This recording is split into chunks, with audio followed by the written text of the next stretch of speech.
Alright, I'm doing a quick video about a plant called Skirret. It's in the carrot and celery family. And what they do is they'll grow in clumps like this. And then when you're ready to harvest them, you'll divide them up into different pieces. So right there, that's 2 or 3 of them. You see how there's little starts right up top? You can actually divide that. It would show you, but I only have one hand. But it tastes a lot like a carrot, except it has a lot more flavor than a typical carrot. And these are really small roots. They tend to get a lot bigger when you have them in for more than 1 year. These were only seeds in the beginning of the season, so usually once you plant from starts to this size, though, you'll get some pretty massive roots that are about the size of your pinky. But yeah, they have a very strong carrot flavor, and they have a little bit of sweetness to them. You can cook with them or eat them fresh. I think they actually taste a little bit better than a carrot. With some selective breeding, this could become a really good crop. And it has multiple roots per plant. So instead of just planting carrots and getting 1 carrot per seed, you plant 1 seed and you get like a clump of them. So it would be like having a whole bunch of carrots from 1 plant that you just pull up. It's definitely a neat crop to get into if you're looking for something different. And it's just one of the things I've been working on. I'm going to try to do some crosses and selective breeding once I get a stock set up. Once I have a good amount of them to cross.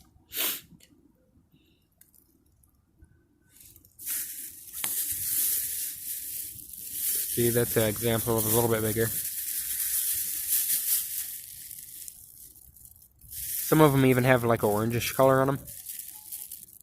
I think it has a good potential. It was popular in medieval times in Europe.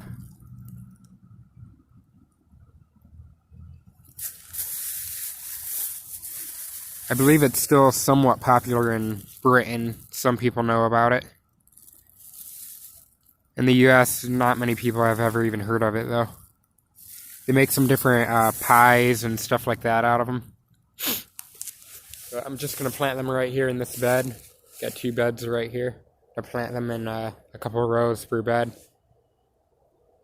It'll be the first year of finally getting a good stand of them. This year was just like propagation stock. I got to try a few, but I didn't have enough to cook anything with. I have some gooseberries here as well. They're all dormant. It's December 2nd, I believe. You can see all the little side shoots, and those are fruiting spurs. Need to prune them back. I need to get some different varieties too, because these are more of a cooking variety, and I like the fresh eating type. Amish Red is a good one for fresh eating. I'd recommend that one if you're looking to get into growing gooseberries. Got some goji berries right here. You can pick these and dehydrate them. Probably do that today.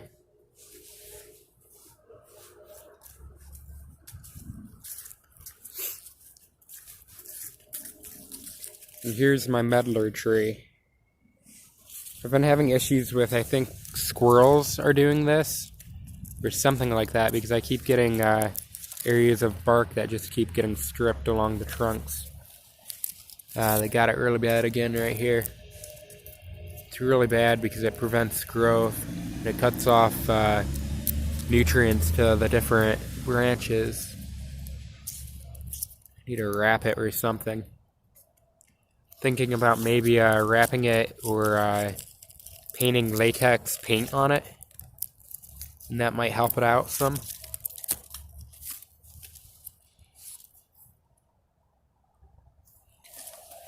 Got a few grafts. I grafted some pears right here. It's a pear cyan. You can see the graft union right there. It's a little saddle graft. And this is summer bloodburn. It's a red flesh pear.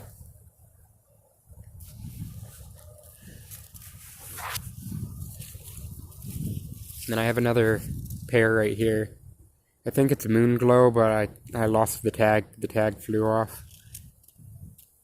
But there's another graft union right there. If you look closely, you can see it's a whip and tongue graft. It has kind of like a Z shape right there. I'm gonna cut some scion wood off this year and try to graft a couple hawthorn trees at a park. See if I can get some decent fruit within a couple years, because that one's taking a while to grow. Over here I have blackberries. They're running all over the place. This is a triple crown. It's a really good blackberry. Our blackberries, they fruit on second year wood, so you have to wait for the canes to mature within 2 years, and then you'll get fruit off of them.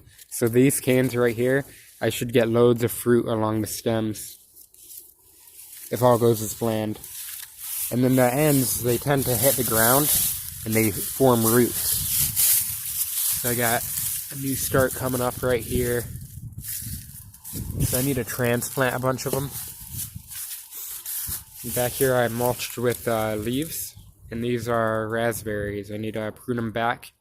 What you do is you prune them back to a foot tall in the fall, and then those canes that are about a foot tall from this year's growth will produce berries in the summer, the early summer, and then fresh canes will come up as well, and those will produce berries in the fall.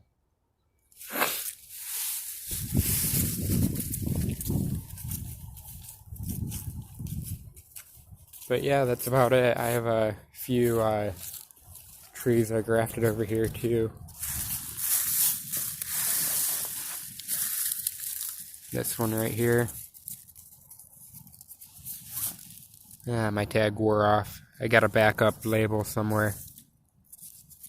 I believe this is called Black Boy Peach. It's a black fleshed peach. It's really good. That's going to be neat. I grew the rootstock from seed that I got from peaches at the store, and I'll be able to plant this in the ground next year. And over here I have a service berry that I'm going to plant in the ground. And I have apricot graft somewhere in there.